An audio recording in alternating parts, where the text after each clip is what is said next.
Welcome to Shahi effect. അമേരിക്കയിൽ വീണ്ടും Trump. അമേരിക്കയുടെ ശക്തി സ്വന്തം ജനതയുടെ ലാഭത്തിന് മാത്രം ഉപയോഗിച്ചാൽ മതിയെന്നാകും ട്രംപിൻ്റെ വിദേശ നയത്തിൻ്റെ കാതൽ. US പ്രസിഡന്റായി ട്രംപ് വീണ്ടും എത്തുമ്പോൾ പരോപകാരം പ്രതീക്ഷിക്കേണ്ട എന്നാണ് പൊതുവിലുള്ള അഭിപ്രായം. രണ്ടാം ലോക യുദ്ധത്തിന് ശേഷം അമേരിക്കയ്ക്ക് കിട്ടിയ മറ്റു പ്രസിഡന്റുമാരെ പോലെയൊന്നുമാവില്ല രണ്ടാം തവണ വരുന്ന ഡൊണാൾഡ് ട്രംപ്. പലതരം വ്യക്തിത്വങ്ങളും പലതരം സ്വഭാവങ്ങളും പല കഴിവുകളുമുള്ള ആളാണ്. 2017 മുതൽ 2021 വരെ പ്രസിഡന്റായിരുന്ന ട്രംപിനെ പോലെയും ആയിരിക്കില്ല ട്രംപ് 2.0. അമേരിക്കയുടെ മഹത്വം വീണ്ടെടുക്കാനുള്ള മേക്ക് അമേരിക്ക ഗ്രേറ്റ് എഗെയിൻ ക്യാമ്പയിനിൻ്റെ ചിറകിലേറിയാണ് ട്രംപ് 2016 പ്രസിഡന്റ് തിരഞ്ഞെടുപ്പ് ജയിച്ചത്. ഭരണത്തിലെ കുടുംബവാഴ്ചയും പാരമ്പര്യ പിന്തുടർച്ചയും മടുത്തിരുന്ന വോട്ടർമാരെ ആകർഷിക്കാൻ ട്രംപിൻ്റെ ആ പ്രചാരണത്തിന് കഴിഞ്ഞു. ക്ലിൻ്റൺ, ബുഷ്, കെന്നഡി കുടുംബങ്ങളിൽ നിന്നും മാത്രമല്ല, അത്രയൊന്നും അറിയപ്പെടാത്ത മറ്റു ചില കുടുംബങ്ങളിൽ നിന്നും ആളുകൾ മന്ത്രിയായോ സെക്രട്ടറിയായോ സ്പീക്കറായോ സ്റ്റേറ്റ് ഗവർണറായോ അധികാര സ്ഥാനങ്ങളിൽ വീണ്ടും എത്തുന്നത് കണ്ട് മനം മടുത്തിരിക്കുകയായിരുന്നു അവർ. ട്രംപിൻ്റെ അനുയായികൾ തിരഞ്ഞെടുപ്പ് പ്രചാരണത്തിലുടനീളം മാഗ മന്ത്രം ഉരുവിട്ട് നടക്കുകയും ചെയ്തു. രാജ്യത്തിൻ്റെ സാമ്പത്തിക ശേഷി വർദ്ധിപ്പിക്കാനുള്ള മേക്ക് അമേരിക്ക റിച്ച് ഗെയിൻ മാര ആയിരിക്കും പുതിയ പ്രസിഡന്റിൻ്റെ പ്രധാന കാര്യപരിപാടി. അമേരിക്കയെ നല്ല സാമ്പത്തിക സ്ഥിതിയിൽ നിലനിർത്തിയാണ് ജോ ബൈഡൻ പ്രസിഡന്റ് സ്ഥാനമൊഴിയുന്നതെങ്കിലും സാമ്പത്തികമായി രാജ്യത്തിൻ്റെ അവസ്ഥ മോശമാണെന്ന് വോട്ടർമാരെ ധരിപ്പിക്കാൻ റിപ്പബ്ലിക്കൻ പാർട്ടിയുടെ തന്ത്രപരമായ പ്രചാരണത്തിന് കഴിഞ്ഞു. ഇക്കഴിഞ്ഞ നവംബറിൽ ട്രംപിനെ പ്രസിഡന്റായി തിരഞ്ഞെടുക്കാൻ ആളുകൾ വോട്ട് ചെയ്തുകൊണ്ടിരുന്ന നാളുകളിൽ പോലും ബൈഡന്റെ ഭരണത്തിൽ നാണ്യപ്പെരുപ്പം നന്നായി കുറയുകയും തൊഴിലില്ലായ്മ വെറും 4.1% മാത്രമായി ചുരുങ്ങുകയും ചെയ്തിരുന്നു. സാമ്പത്തിക മാന്ദ്യത്തിനുണ്ടായിരുന്ന സാധ്യത പകുതിയായി കുറഞ്ഞുവെന്ന് അമേരിക്കയിലെ മുൻനിര ധനകാര്യ വിദഗ്ധർ സമ്മതിച്ചതുമാണ്. വസ്തുതകൾ ഇതായിരിക്കെ രണ്ടാം വരവിൽ സാമ്പത്തിക രംഗം അശ്രദ്ധമായി കൈകാര്യം ചെയ്ത് ജോ ബൈഡന് നല്ല പേരുണ്ടാക്കി കൊടുക്കാൻ ട്രംപ് ശ്രമിക്കില്ല.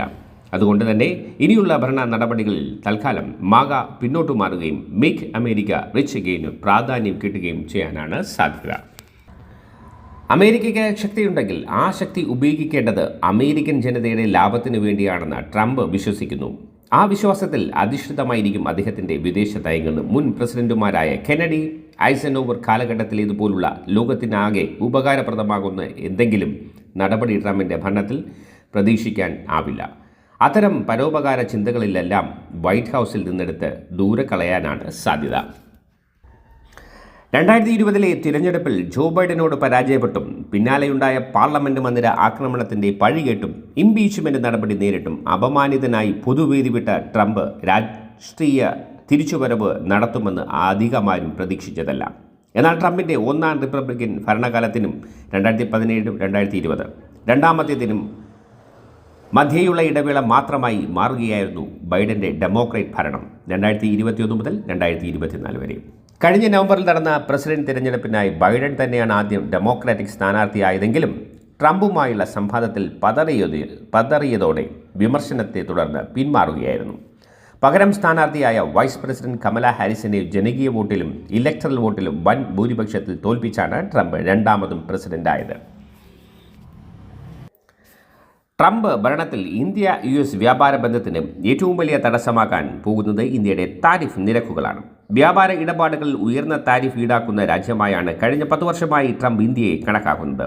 അദ്ദേഹത്തിൻ്റെ മനസ്സിൽ നിന്ന് ആ ധാരണ തുടച്ചു നീക്കുക എന്നത് നരേന്ദ്രമോദി സർക്കാരിനെ സംബന്ധിച്ച് എളുപ്പമായിരിക്കില്ല.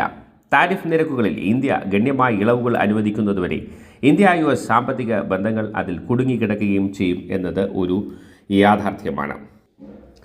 സാമ്പത്തിക വിദഗ്ധനും ധനകാര്യ സ്ഥാപന ഉടമയും മുൻ ഡെമോക്രാറ്റ് നേതാവുമായ സ്കോട്ട് ബെസന്റിനെ ട്രഷറി സെക്രട്ടറിയായും മറ്റൊരു ശതകോടീശ്വരൻ ഹോവർഡ് ലുട്നിക്കിനെ വാണിജ്യ സെക്രട്ടറിയായും ട്രംപ് നിയമിച്ചത് കരുതലോടെയുള്ള നടപടിയാണ്. മേക്ക് അമേരിക്ക റീച്ച് അഗെയിൻ എന്ന ട്രംപിൻ്റെ പ്രധാന കാര്യപരിപാടി എന്നതിൻ്റെ സൂചനയാണത്.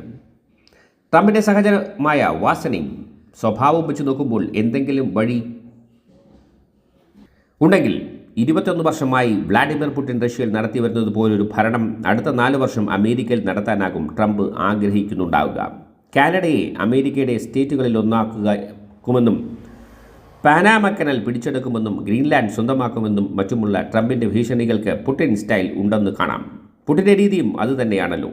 യുക്രൈൻ്റെ ചില ഭാഗങ്ങൾ റഷ്യയോട് കൂട്ടിച്ചേർത്തതും ജോർജിയയുടെ ചില ഭാഗങ്ങൾ നിയന്ത്രിക്കുന്നതും ബെലാറൂസിനെ റഷ്യയുടെ പ്രവിശ്യയായി കണക്കാക്കുന്നതും അർമേനിയയുടെ മേൽ ആധിപത്യം സ്ഥാപിക്കാൻ ശ്രമിക്കുന്നതും മറ്റും ഉദാഹരണം.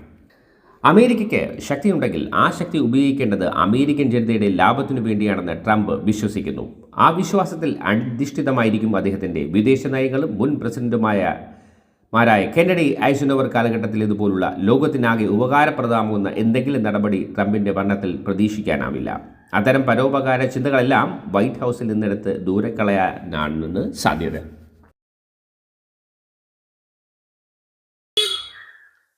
പുതിയ വിശേഷങ്ങളുമായി വീണ്ടും കാണാം. അതുവരെ ഏവർക്കും ഷാഹി ഇഫക്റ്റിൻ്റെ സി ഓഫ്.